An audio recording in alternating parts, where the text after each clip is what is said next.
police कहूची जे चमली ओझा हमको कामुड़ी देला मु बोधे 50टा आपणकर क्लिप देखिलिनी कहीं ना बेले बेले लागे जे जदि मु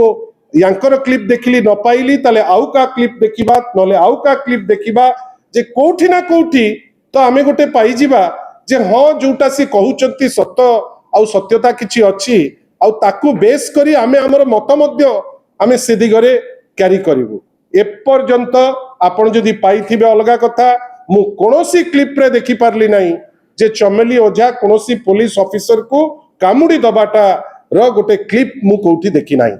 किंतु मु कोन देखुची ना जोर जबरदस्त जने महिला से सरपंच गोटे इलेक्टेड पोस्ट रे अछि हुए तो से वीडियो को व्यवहार ऊपर आपण प्रश्न करि पारंती तार एक्टिविटी ऊपर प्रश्न करि पारंती किंतु काहे से एक्टिविटी रे तो आगुरु अरिंदम को पचरा गलानी अभय द्विवेदी को तो पचरा गला नहीं ए किछि दिन तळे तांकर जणे पदाधिकारी सी जाइकरी वीडियो को काम पे माने अति अति कदर्ज भाव व्यवहार करुतिले सेतबेले तो कहीं कुहाला नहीं किंतु ये इलेक्टेड मेंबर इलेक्टेड पदवी रे अछंती सरपंच जहां को कलेक्टर आख्या मिलितिला गत सरकार रे